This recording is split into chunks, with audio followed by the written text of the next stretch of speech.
தொடர்ந்து நம்ம செய்திக்குள்ளே போவோம். இந்த காலை ஆராதனை வேளையிலும் கூட இன்றைக்கு ஆண்டவர் புதிய தரிசனத்தை நமக்கு தருவார் என்று நான் விசுவாசிக்கிறேன். அது மாத்திரம் இல்லை, இன்றைக்கி ஆண்டவருடைய பிரசன்னம் நம்ம மத்தியில் வந்திருக்கு. ஒவ்வொரு வாரமும் ஆண்டவருடைய பிரசன்னத்தை நம்ம உணர்கிற ஜனமாக இருக்கிறோம் நம்ம. ஸோ இந்த வாரமும் ஆண்டவர் நம்மளோடு கூட இடைப்படுவார் என்று விசுவாசிக்கிறேன். ஆண்டவர் நம்மளோடு கூட இன்றைக்கு பேச போகிறார். அதுக்கு அவருக்கு நம்ம கொடுக்க வேண்டிய கனத்தை மரியாதையை நம்ம செலுத்துவோம். ஆண்டவர் நம்மளுடைய வாழ்க்கையில் அற்புதமான காரியங்களை ஆண்டவர் செய்ய வல்லவராக இருக்கிறார்.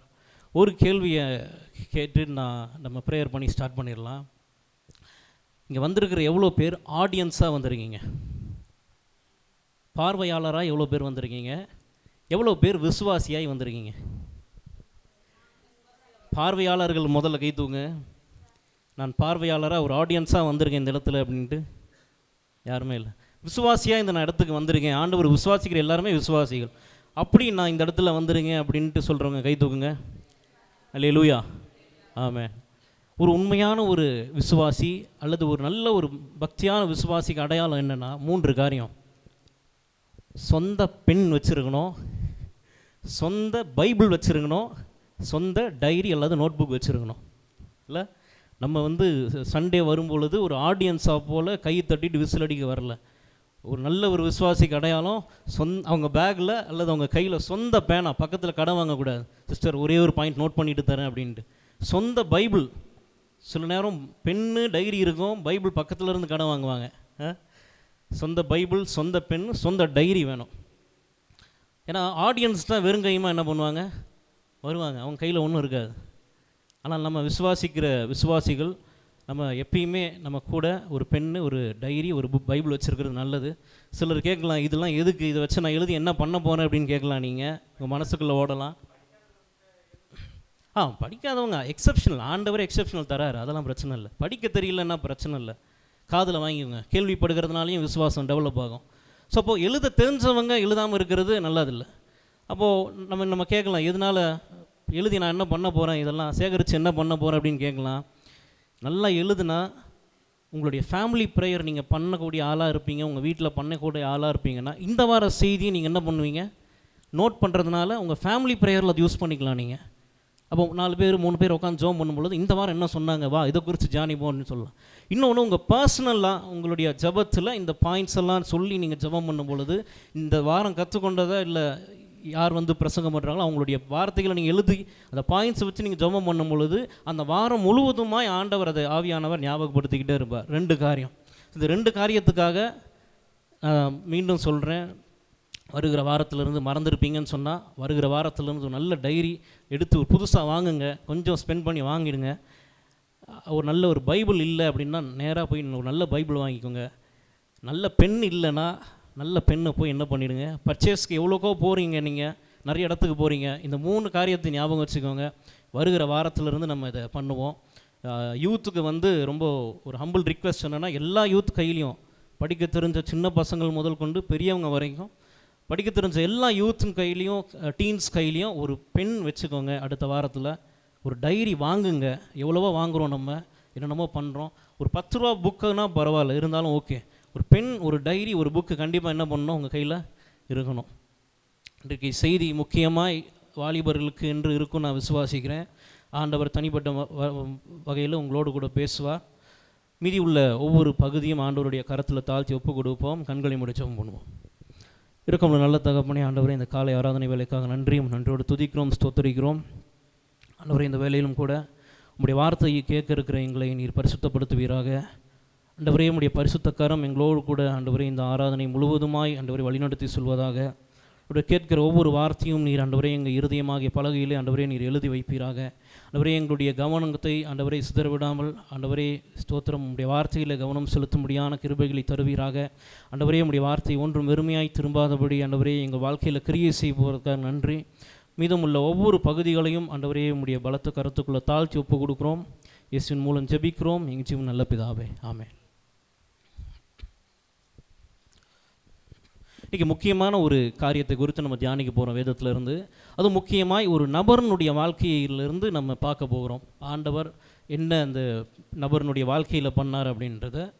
இந்த நபரை குறித்து ரொம்ப ஷார்ட்டான ஒரு இன்ட்ரடக்ஷன் கொடுக்கணும் அப்படின்னா, அரண்மனையில் வளர்ந்த ஒரு நபர், ஒரு பெரிய ஒரு அதிகாரம் உடைய ஒரு நபராய் வளர்ந்தார்.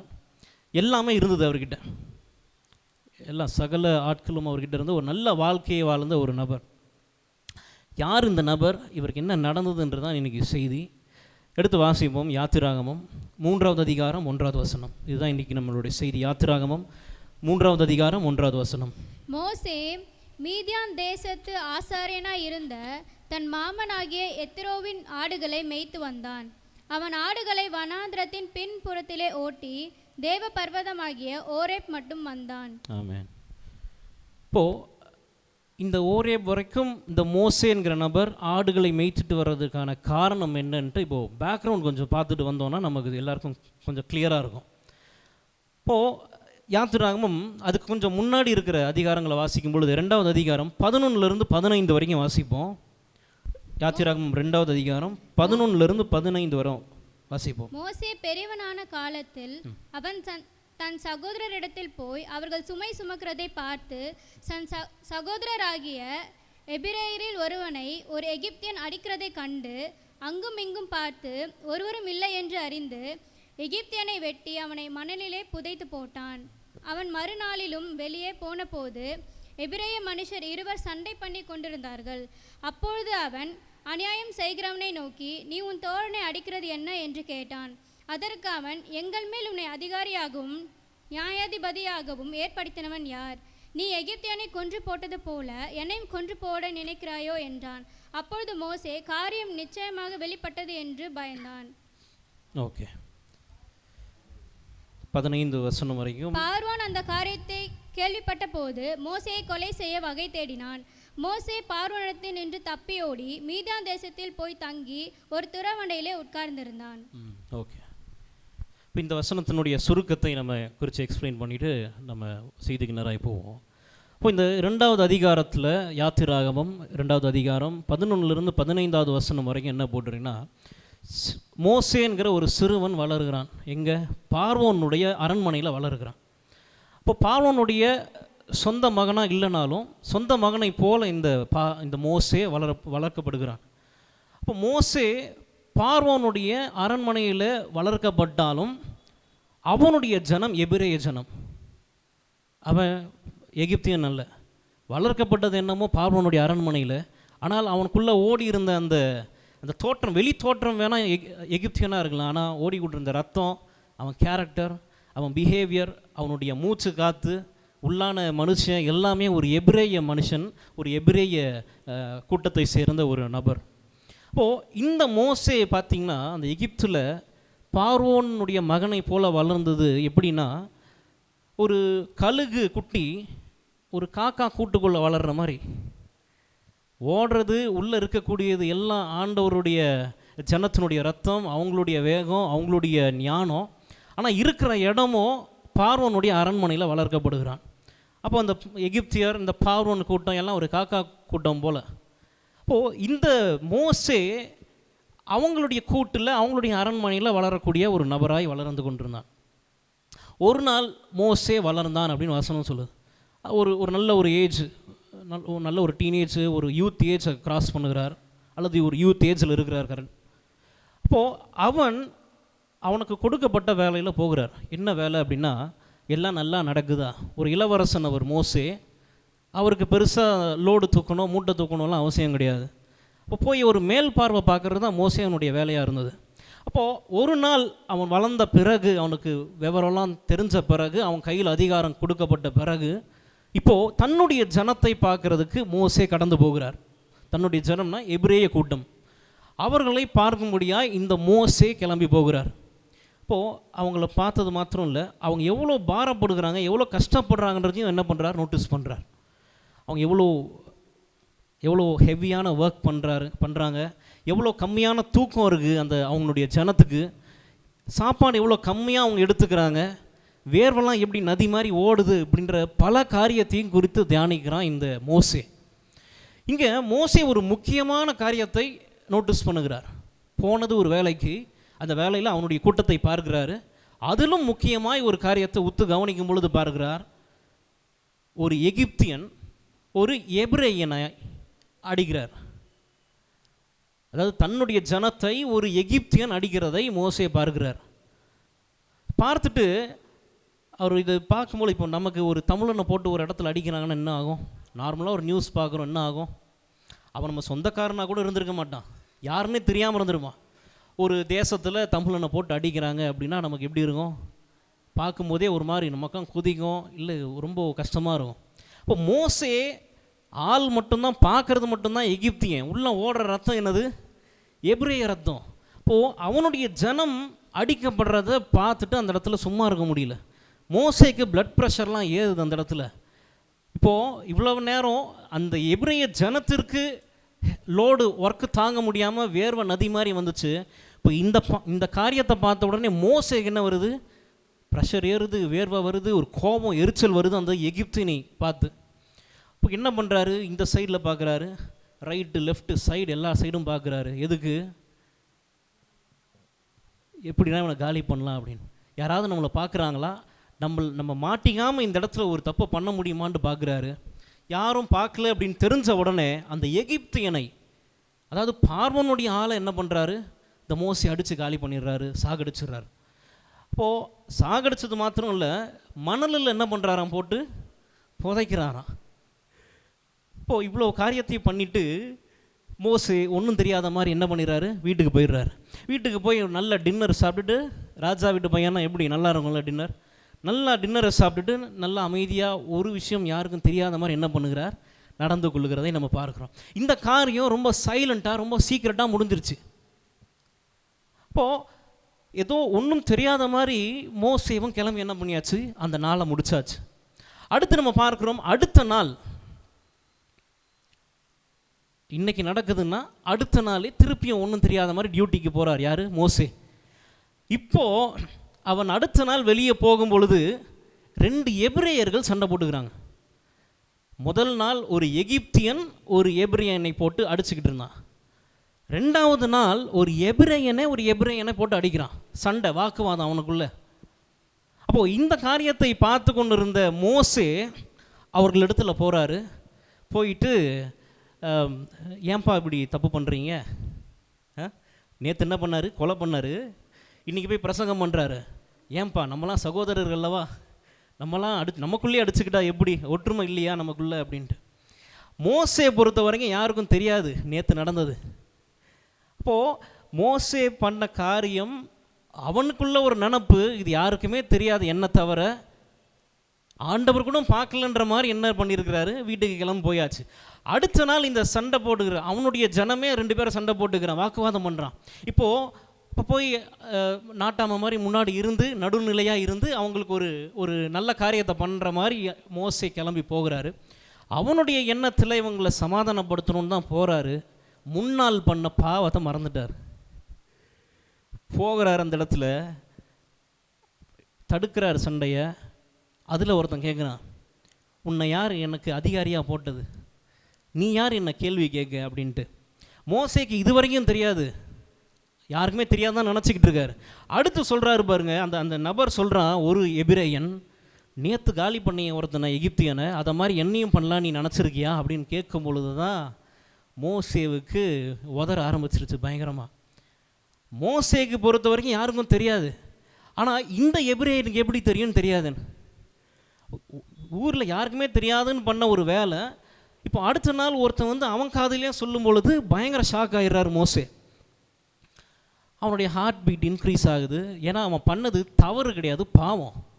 சின்னதாக ஒரு மிஸ்டேக் பண்ணியிருந்தால் பரவாயில்ல, திருத்திக்கலாம். ஆனால் கொலை பண்ணிட்டான். இந்த கொலை பண்ணதை திருப்பியும் ராஜா கிட்ட போகும்பொழுது உயிருக்கு உயிர் தான் என்ன பண்ண முடியும், எடுக்க முடியுன்ற மாதிரி தீர்ப்பு கொடுத்துருவார். இப்போ மோசேக்கு உயிர் பயம் தாங்கலை, ஹார்ட் பீட் அடிக்குது, என்ன பண்ணுறதுன்னு தெரியல. ஒரு நிமிஷம் அவனுடைய உலகமே என்ன பண்ணிடுச்சு, இருண்டு அப்படியே போயிடுச்சு. அடுத்து மோசே நினைக்கிறாரு, இந்த விஷயம் பார்வோனுக்கு தெரியாமல் எப்படியாவது ஏதாவது பண்ணணும் அப்படின்ட்டு. அடுத்து கடைசியாக 15வது வசனத்தில் பார்க்குறோம், அதையும் அவனால் தடுக்க முடியல. பார்வோன் காதுக்கும் என்ன பண்ணுது, இந்த விஷயம் போயிடுது. பார்வோன் காதுக்கு போகும்பொழுது மோசேவை, சொந்த பிள்ளை போல வளர்ந்த அந்த மோசேவை கொலை செய்ய வேண்டும் என்று என்ன பண்ணிடுறாரு, என்னதான் இவனை நம்ம வளர்த்தாலும் அவனுடைய ஜனத்துக்கு தானே இவன் சப்போர்ட் பண்ணான் அப்படின்ற ஒரு கோபம் அந்த பார்வோனுக்கு. பார்வோனுடைய ஆளையே இவன் காலி பண்ணிட்டானே, கொண்டுட்டானே அப்படின்னு சொல்லி ஒரு கோபத்தில் பார்வோன் இருக்கிறார். அப்போ பார்வோன் கொல்லுவதற்காக வகை தேடினான்னு வாசிக்கிறோம். ஆனால் எப்படியோ ஏதோ ஒரு புண்ணியத்தினால, ஆண்டவருடைய கிருபையினால் ஏதோ ஒரு காரியம் அவனை தடுத்து அந்த இடத்துலேருந்து ஓடி எங்கே போகிறாரு? மீதியான் அப்படின்ற தேசத்துக்கு மோசே கடந்து போகிறார். இப்போது இந்த எகிப்து, இந்த மீதியான் எங்கே இருக்குதுன்னு பார்த்தீங்கன்னா, உதாரணத்துக்கு சொல்கிறேன், இந்த இடம் தான் வந்து எகிப்துன்னு வச்சுக்கோங்க. இந்த இடம் எகிப்து, இதுக்கு நடுவில் இந்த காணிக்கப்பட்டி இந்த சைடு வரைக்கும் வனாந்திரம். அந்த சைடு, அந்த ரூம் சைடு இருக்கிற இடம் தான் வந்து மீதியான். அப்போது ஒரு பெரிய கேப் இருக்குது, எகிப்துக்கும் மீதியானுக்கும் பெரிய வனாந்திரம் இருக்குது நடுவில். அப்போது இந்த மோசே எகிப்துலேருந்து மீதியான் போனான்னா நம்ம நம்ம நம்ம புரிஞ்சுக்கிற மாதிரி ஏதோ பூந்தமல்லி கோயம்பேடு அளவுக்குலாம் கிடையாது. பல மைல் தூரம் போனோம். ஒரு 40 நாள், ஒரு 50 நாள் பிரயாணம் பண்ணி என்ன பண்ணணும், போகக்கூடிய டிஸ்டன்ஸ் அது. அப்போது இந்த இடத்துலேருந்து மோசே ஓடி தப்பித்து அந்த இடத்துக்கு போகிறார். அப்போ பெரிய ஒரு இடைவெளி, பெரிய தூரம், பெரிய பிரயாணம் அவருக்கு, மோசேக்கு. கடைசியாய் வந்து சேருகிற இடம் இங்கே 15வது வசனத்தில் ஒரு கிணற்றண்டை வந்து உட்கார்ந்தான் அப்படின்ட்டு பார்க்குறோம் நம்ம. படிங்க. ஒரு துறவண்டையிலே, ஓகே, ஒரு துறவண்டையில், ஒரு கிணற்றண்டையில் போய் என்ன பண்ணுகிறார், போய் உட்கார்றார். இப்போது இந்த மோசே எங்கே உட்கார்ந்து கொண்டிருந்த ஒரு நபர்? ராஜ அரண்மனையில் உட்கார்ந்து கொண்டிருந்த ஒரு நபர், இளவரசனுடைய சேரில் உட்கார்ந்த ஒரு நபர். இவர் ஒரு ராயல் பிளேஸில், ஒரு பெரிய ஒரு இடத்துல உட்கார்ந்து கொண்டிருந்த ஒரு நபர். ராயல் ஃப்ரெண்ட்ஸு, ராஜாவுடைய பசங்களுக்கு எப்படி நண்பர்கள் அமைவாங்க, அவங்களுடைய ஸ்டாண்டர்டுக்கு ஏற்றது போல் ஒரு பணக்கார, ஒரு வசதியான நண்பர்கள் தான் அமைவாங்க. இவங்க கூடெல்லாம் உட்கார்ந்து கொண்டிருந்த மோசே இந்த கொலை நிமித்தமாய் உயிர் தப்பி எங்கே உட்கார்ந்து கொண்டிருக்கார்? இப்போது துறவண்டையில் உட்கார்ந்து கொண்டிருக்கிற ஒரு காட்சியை பார்க்குறோம். இப்போது முன்பதான் எகிப்தில் வாழ்ந்து கொண்டிருந்த மோசே இப்போது ஊர், அட்ரஸ்ஸு, பேர் எதுவுமே தெரியாத ஒரு மீதியான் பட்டணத்தில், ஒரு தேசத்தில் என்ன பண்ணியிருக்கிறாரு, ஒரு துறவண்டையில் உட்காந்துருக்கிறார். முன்பதாய் அந்த இடத்துல எகிப்தில் இருக்கும் பொழுது ராஜாவுடைய மகனாக இருக்கிறாரு. இப்போது இந்த மீதியான் தேசத்துக்கு வரும்பொழுது ஒரு பரதேசியை போல், ஒரு ஆள் அட்ரஸுமே கிடையாது, அவனுக்குன்னு அந்த இடத்துல ஒன்றுமே கிடையாது. ஒரு பரதேசியாக என்ன பண்ணுகிறான், வந்து செட்டில் ஆகிறார் அந்த இடத்துல. அப்போது இப்படி தான் மோசேவனுடைய வாழ்க்கை மாறுது. அவன் வாழ்க்கையில் பண்ண மிகப்பெரிய தப்பு என்னென்னா, இந்த கொலை பண்ணது. மோசே கனவுல கூட நினச்சி பார்த்துருக்க மாட்டார், இப்படி ஒரு பெரிய ஒரு சம்பவம் நடக்கும். நம்ம அரண்மனையிலிருந்து இப்போது இந்த இடத்துல, ஒன்றும் இல்லாத இடத்துல உட்காருவோன்ட்டு யாருக்கு தெரியாது? மோசேக்கு தெரியவே தெரியாது. அது எதேர்ச்சியாக நடந்த ஒரு விஷயம். கோபம் செய்தாலும் என்ன பண்ணாது, கோபம் கொண்டாலும் பாவம் செய்யாது. அவர் அந்த ரெண்டாவது அவருக்கு அப்போது அவருக்கு தெரியாது. அது ஒரு வேகத்தில் என்ன பண்ணிட்டாரு, அடிச்சிட்டாரு. கோபம் செஞ்சாச்சு, பாவமும் என்ன பண்ணியாச்சு, செஞ்சாச்சு மோசே. இப்போது இப்படி தான் இந்த மோசேவனுடைய வாழ்க்கை இந்த ஒரு சின்ன சம்பவத்தினால் அப்சைட் டவுனாக என்ன பண்ணிடுச்சு, மாற்றி போடப்பட்டுச்சு. மோசே கொஞ்சம் கூட கனவுல நினச்சிருக்க மாட்டார், இல்லை இப்படிலாம் ஒரு சம்பவம் நடக்குமா அப்படின்னு நினச்சி பார்த்துருக்க மாட்டார். ஒரே நாளில் அந்த எபிரேயன் சொல்லுகிறான், நீ என்னையும் கொலை பண்ண பார்க்குறல்ல அப்படின்ட்டு. அந்த ஒரே ஒரு வார்த்தை ஒரு பெரிய ஆளை எங்கே கொண்டு வந்து உட்காரச்சிருச்சு, துறவண்டையில் போய், ஒன்றும் இல்லாத இடத்துல, ஒரு வனாந்தரம் மாதிரி ஒரு இடத்துல போய் இந்த மோசேவை விட்டதை நம்ம பார்க்குறோம். இப்போது துறவண்டையில் உட்கார்ந்து கொண்டிருந்த மோசேவுக்கு ஒரு காரியம் நடக்குது அந்த இடத்துல. மீதியான் தேசத்தில் ஒரு பாஸ்டர் இருக்கார், ஒரு ஆசாரியன் இருக்கார். புரியும்படியாக சொல். அந்த மீதியான் பாஸ்டர், அந்த மீதியான் ஆசாரியன் எத்திரோ அவர் பேர், பின்னாடி வரும். அவருக்கு 7 பெண் பிள்ளைங்க. அப்போது இந்த பெண் பிள்ளைங்க இவங்களும் மெய்ப்பர்களாக இருக்காங்க. அவங்களுடைய அப்பாவுடைய ஆடுகளை மேய்த்து கொண்டு கரெக்டாக அவங்கள பத்திரமா பார்த்துக்கிட்டு இருக்காங்க. அப்போது இந்த ஆடுகளை இந்த பெண்கள் என்ன பண்ணால், இந்த ஸ்திரீகள் மேய்ச்சி கொண்டு அந்த துறவண்டையில் வராங்க தண்ணி கொடுப்பதுக்காக. தண்ணி கொடுக்கறதுக்காக வரும்பொழுது அங்கே இருந்தக்கூடிய லோக்கல் ஷெப்பர்ட்ஸ், மெய்ப்பர்கள், அங்கே இருக்கக்கூடிய வசிக்கக்கூடிய அந்த இடத்தை சார்ந்த மெய்ப்பர்கள் என்ன பண்ணுறாங்க, இந்த ஸ்திரீகளை துரத்தி விடுறாங்க. அந்த ஆசாரியனுடைய மகள்களை என்ன பண்ணுறாங்க, துரத்தி விடுறாங்க அந்த இடத்துலேருந்து. நீங்கள் வரக்கூடாது, இந்த இடத்துலலாம் என்ன பண்ணக்கூடாது, நீ தண்ணி பிடிக்கக்கூடாது அப்படின்ட்டு. இப்போது இப்படி ஒரு வாக்குவாதம் போய்கிட்டு இருக்கு. ஏற்கனவே பண்ண பிரச்சனை எங்கே, ஏற்கனவே பிரச்சனை பண்ணிட்டு தான் வராரு. இவர் பாட்டுக்கு துற வண்டியில் உட்கார வேண்டியதானே. இங்கேயும் சும்மா இல்லை மோசே. இப்போ என்ன பண்ணுகிறார், 17வது வசனம் வாசிங்க. ஆ ஆ ஆ ஆ எங்கே போனாலும் இந்த மோசைக்கு பிரச்சனை பண்ணுறது என்ன பண்ணுது, அறிந்தோ அறியாமலோ அந்த பிரச்சனையில் மோசை தலையிடுறாரு போயிட்டு நேராக. அந்த இடத்துல ஒரு அரண்மனையில் வச்சுருந்தாங்க, அங்கேயும் ஒரு பிரச்சனை பண்ணி துறவண்டையில் வந்தாச்சு. துறவண்டையிலையாவது வாயை வச்சுட்டு அமைதியாக இருக்கணும்ல. வந்திருக்கிற இடம் புது இடம், அங்கே இடத்துல யாருமே தெரியாது, அங்கே இருக்கிற லோக்கல் பீப்புளும் தெரியாது அவனுக்கு, அங்கே இருக்கிற மொழியும் அவனுக்கு பழக்கம் கிடையாது. இப்படிப்பட்ட ஒரு இடத்துல எவ்வளோ அமைதியாக இருக்கணும். யாராவது ஏதாவது சண்டை போட்டுக்கிறான், நமக்கு என்ன, யாரோட ஆடோ நமக்கு என்னென்னு என்ன பண்ணியிருக்கணும், நமக்கு என்னென்னு இருந்திருக்கணும். அங்கே அவருக்கு என்ன பண்ணலை, கேட்கல. அது அநியாயத்தை கண்டா பொங்குறதுன்னு வாங்கல, இதுதான் போல். எங்கே அநியாயம் நடந்தாலும் மோசை என்ன பண்ணுறாரு, அவர் உள்ள அதை அடக்க முடியல, இப்படியா தட்டி கேட்கணும் அப்படின்றார். அப்போது எகிப்தில் பிரச்சனை பண்ணியாச்சு, இந்த இடத்துல என்ன பண்ணுறாரு, எழுந்து நின்று பிரச்சனை பண்ணி அந்த மெய்ப்பர்கள் அனுப்பி விட்டுறாரு மோசே. இப்போ இந்த 7 குமாரத்திகளும் நேராக போகிறாங்க அவருடைய அப்பா கிட்ட. அவங்க அப்பா ஒரே ஷாக்கு.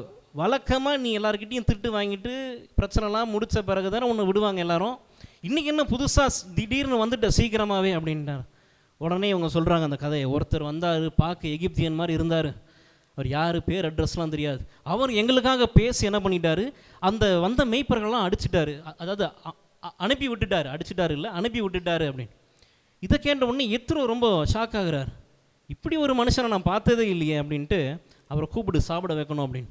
எத்ரோக்குள்ளே என்னென்னா, இப்போயே என்னுடைய மகளை இப்படி நல்லா கேர் பண்ணி பார்த்துக்கிட்டு என்னுடைய ஆடை பார்க்குறேன்னா, இவனை மாப்பிள்ளையாக கிட்ட என்ன பண்ணுவான், குடும்பத்தையே நல்லா பார்த்துமா அப்படின்ட்டு நல்ல ஒரு ஐடியா போடுறாரு எத்ரோ.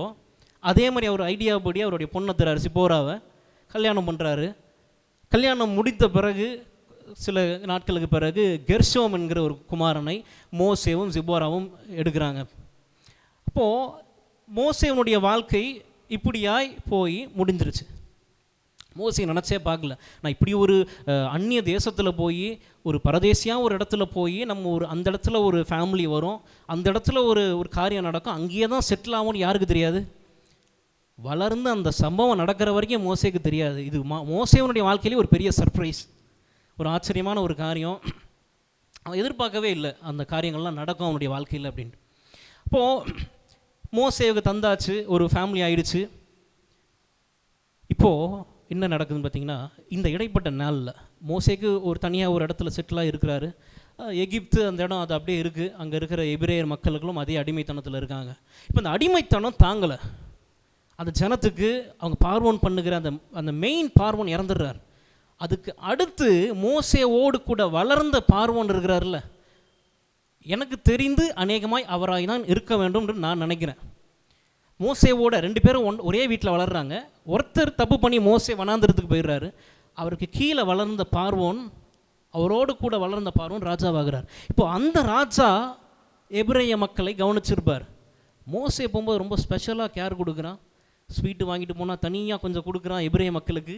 ஏதாவது ஒன்றுனா தனியாக அவங்களுக்கு கவனிக்கிறானே அப்படின்னு சொல்லிட்டு, நம்மளுடைய மக்கள் தான் என்ன பண்ணணும், பவரில் இருக்கணும், நம்மளுடைய மக்களுடைய கை பலம் தான் ஓங்கி இருக்கணும் அப்படி சொல்லிட்டு இந்த எபிரேய மக்களை சித்திரவதைப்படுத்துகிறான். நிறைய பல ஒர்க்கை தருகிறார். அப்பா தந்ததை விட மகன் தந்தது. தாவீது, சாலமோன், எரோபாம் அந்த மாதிரி எங்கள் அப்பா தந்த ஒரு வேலை 100% நான் 500% தருவேன்ற மாதிரி அந்த எபிரேயர்களுக்கு இன்னும் அதிகமாய் வேலையை தர ஆரம்பித்தார் இந்த பார்வோன். அப்போது இந்த ஜனம் உயிரோடு இருக்கிற தேவன் யாரெல்லாம் தெரியாது அவங்களுக்கு. அப்போது அந்த அடிமைத்தனத்தில் ஏதோ அவங்க அப்பா அம்மா ஏதோ ஒரு தேவத்தை சொன்னாங்க, ஆபிரகாம் தேவன், ஈசாக்கின் தேவன், ஏதோ ஒரு யாக்கோபின் தேவன் சொன்னாங்க. இவனுக்கு பேர் தெரியாது. ஆனால் அவனுடைய அப்பா அம்மானுடைய பெயரை சொல்லி, அவனோட முன்னோர்களுடைய பெயரை சொல்லி கூப்பிட ஆரம்பித்தான். அழுகிறான். இப்போது எங்கள் அப்பாவெல்லாம் காப்பாற்றினியே சாமி வா அப்படின்னு. அவனுக்கு சாமி பேரும் தெரியல, அந்த சாமி யாருன்னு தெரியல, அந்த சாமிக்கு என்ன வல்லமை இருக்கணும்னு தெரியாது. ஏன்னா 430 ஆண்டுகள் ஏறக்குறைய அடிமைத்தனத்திலிருந்து எல்லாம் மொழி மாறிடுச்சு, சாமி மாறிடுச்சு, அவனுக்கு பழக்க வழக்கம் மாறிடுச்சு அவனுக்கு. இப்போது ஒரு புதுசாக ஒரு இடத்துல அவனுக்கு ஒன்றுமே தெரியல. அவன் தன்னுடைய தேவனாகிய கர்த்தரை நோக்கி கூப்பிடுகிறான். ஆபிரகாமின் தேவனே, முற்பிதாக்களின் தேவனே.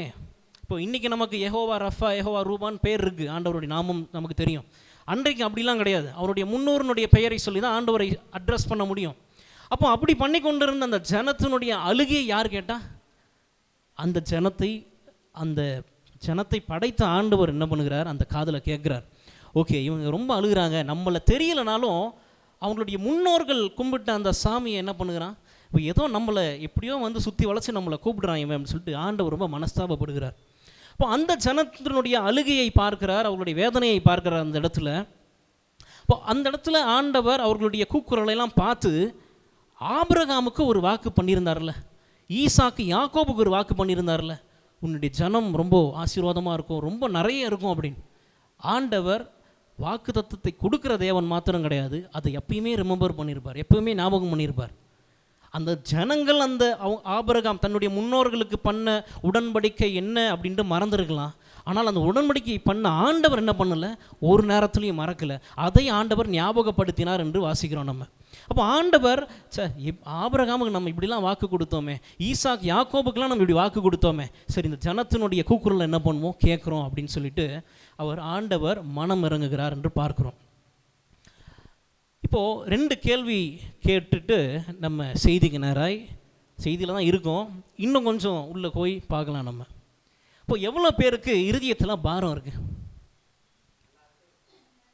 எல்லாருக்கும் இருக்கும், ஆனால் எல்லோரும் கை தூக்க மாட்டாங்க. எவ்வளோ பேருக்கு பாரம் கை தூக்குங்க, ஒன்றும் பிரச்சனை இல்லை. பாரம் இருக்கா? இப்போ கை தூக்குற ஆளுக்கு மட்டும்தான் பாரம் இருக்குன்னெலாம் கிடையாது. சின்ன பையனை கூப்பிட்டு கேட்டாலும் என்ன பண்ணுவான், மிஸ்ஸு ஒரே ஒர்க்கு தராங்கண்ணா அப்படின்னு அவனுக்கு அந்த பாரம். அப்புறம் செமஸ்டர் எழுதுகிற பசங்க என்ன சொல்லுவாங்க, ஆனால் ரொம்ப எக்ஸாம் வரப்போது என்ன பண்ண போகிறதுன்னு தெரியல, நான் ஏதோ எழுதிருங்க அப்படின்னு அவனுக்கு அது பாரம்.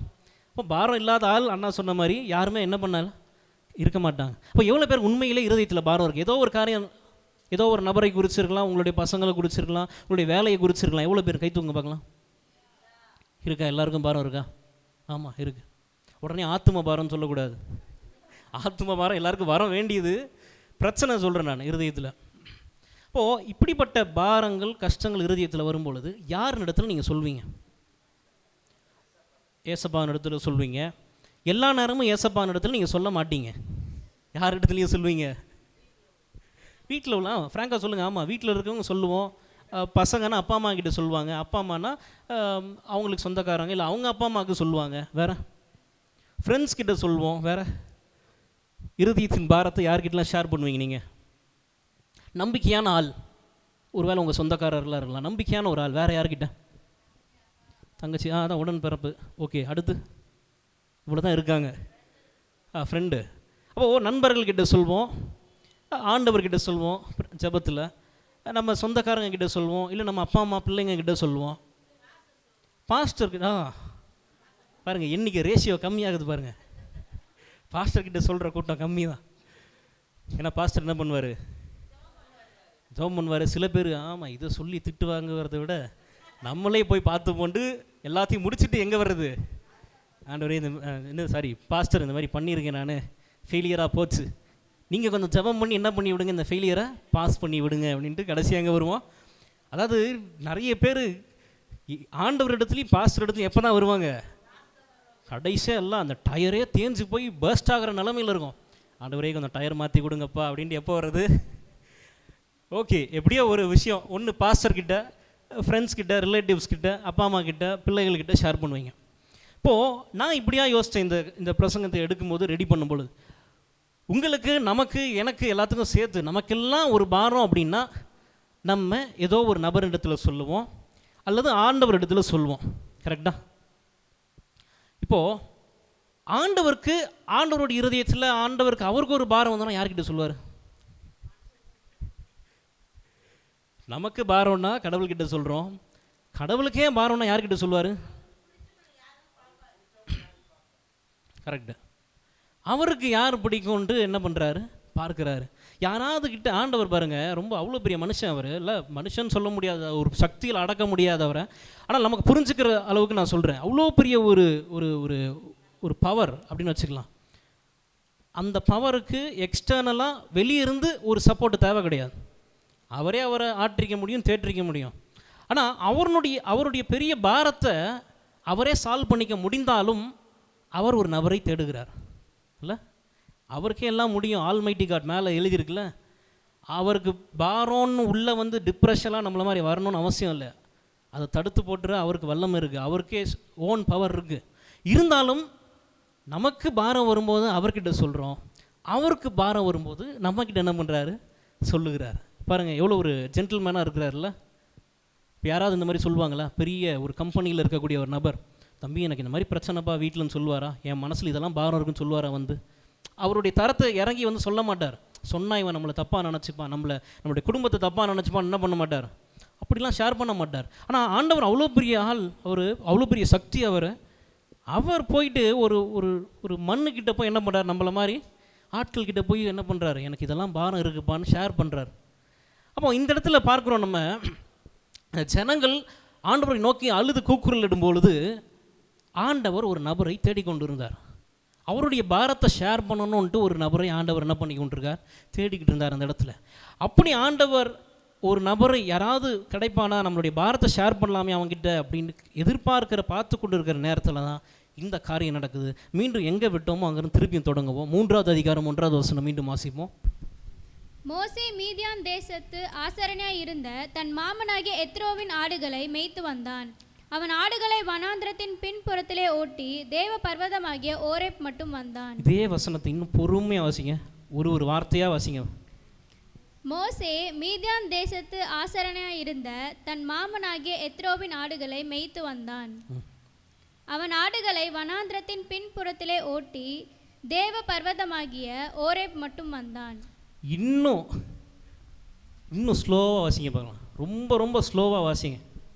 நான் சொல்கிறதுல ஒரு அர்த்தம் இருக்குது. ரொம்ப பொறுமையாக வாசிங்க, டைம் ஆனாலும் பரவாயில்ல. மோசே கொஞ்சம் சத்தமாக வாசிங்க.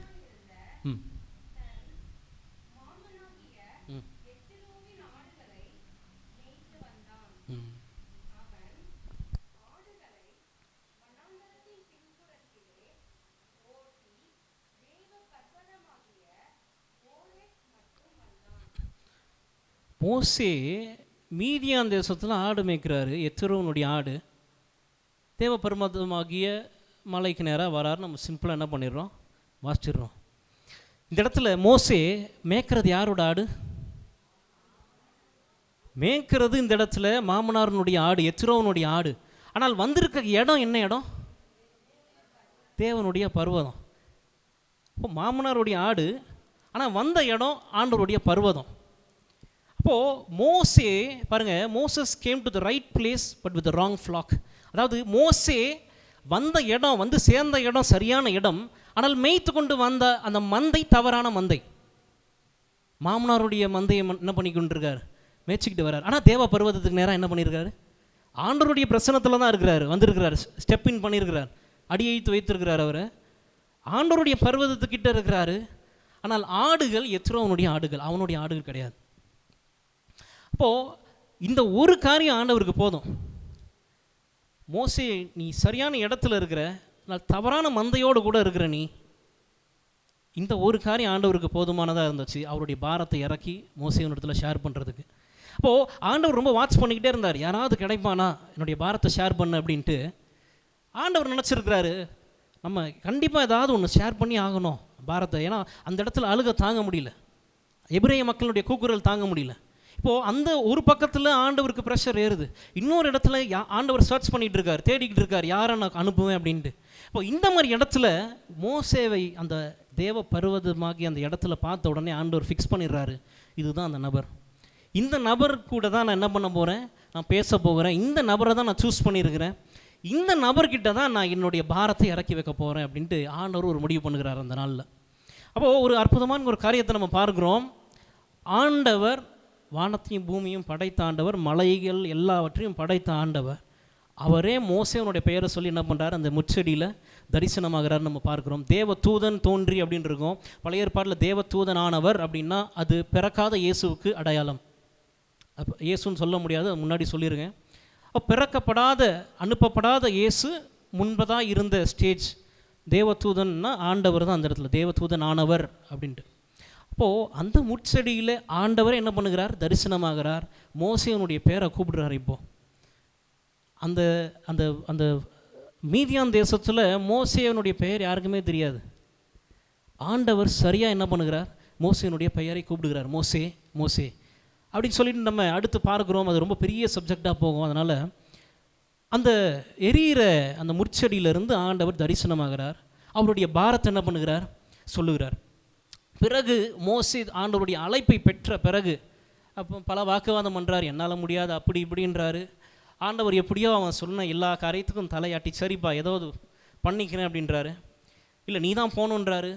அந்த இடத்துல மீண்டும் வாக்குவாதம். ஒரு 4-5 இடத்துல என்ன பண்ணுறாரு, எதிர்த்து பேசுகிறாரு, முடியாதுன்றாரு, சாக்கு சொல்லிக்கிட்டே இருக்கார். கடைசியாக ஆண்டவர் மோசேயின் இடத்துல ஒரு காரியத்தை ரொம்ப எக்ஸ்க்ளூசிவாக சொல்கிறார். அந்த இடத்துல பல எக்ஸ்கியூஸ் சொன்னாலும் ஆண்டவர் அவருடைய ஒரு பெரிய பாரத்தை சொல்கிறார். என்னென்னா, மோசே நீ போய் என்னுடைய மந்தையை என்ன பண்ணு மெய்.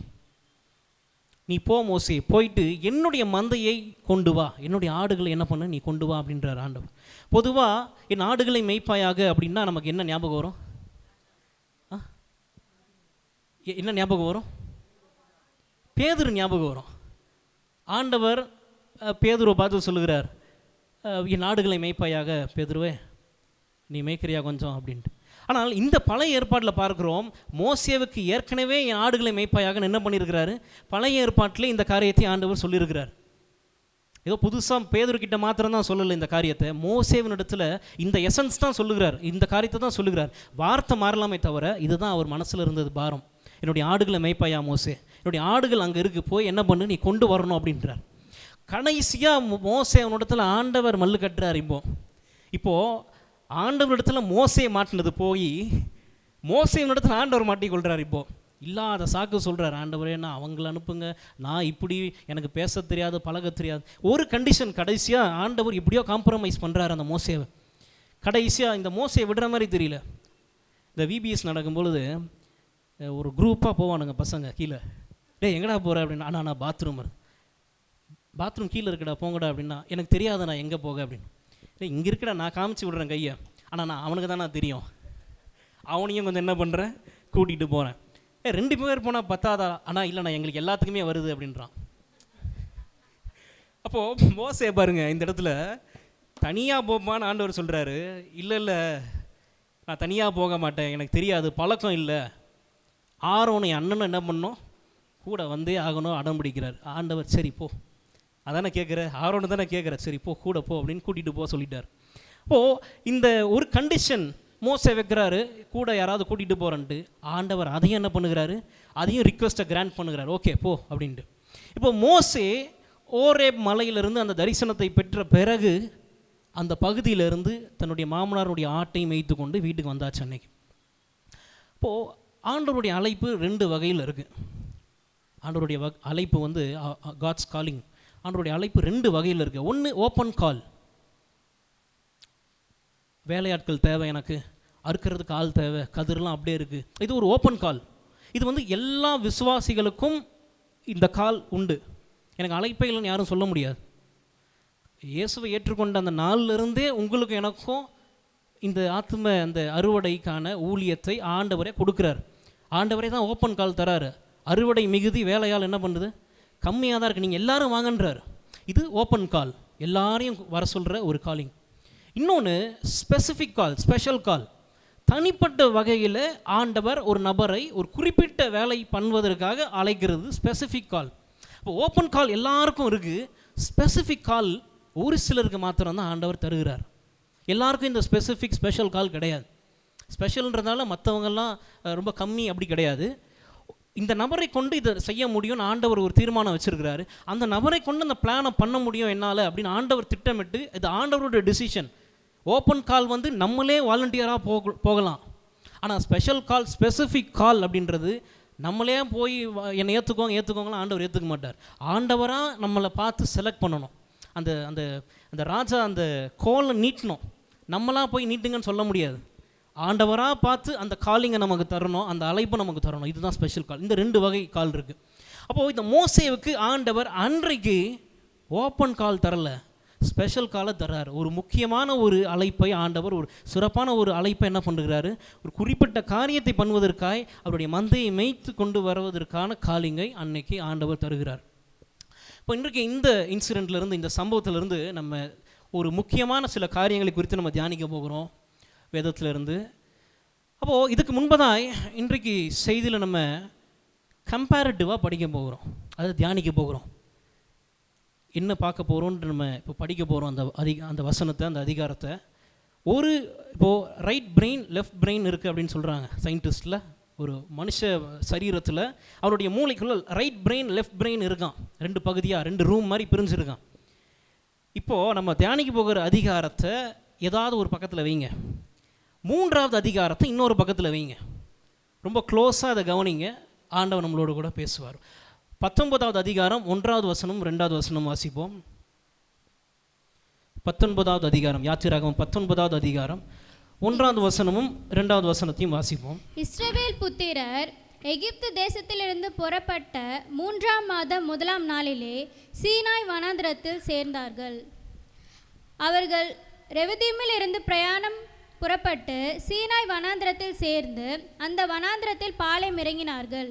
இஸ்ரவேலர் அங்கே மலைக்கு எதிராக பாளையம் இறங்கினார்கள். இந்த 3வது அதிகாரத்தை ஒரு சைடில் வச்சுக்கோங்க, 19வது அதிகாரம் இப்போ வாசித்த பகுதியை ஒரு வச்சுக்கோங்க. இது ரெண்டுத்தையும் கம்பேர் பண்ணி நம்ம தியானிக்க போகிறோம். இப்போது பாருங்கள், ஆண்டவர் மோசேவை ஊழியத்துக்கு அழைக்கும் பொழுது, ஒரு ஸ்பெசிஃபிக் காலை தரும் பொழுது, ஒரு விசேஷமான ஒரு அழைப்பை தரும் பொழுது மோசேவும் அதை கடைசியாக ஒற்றுக்கொள்கிறார். ஓகே, நான் போகிறேன் அப்படின்ட்டு.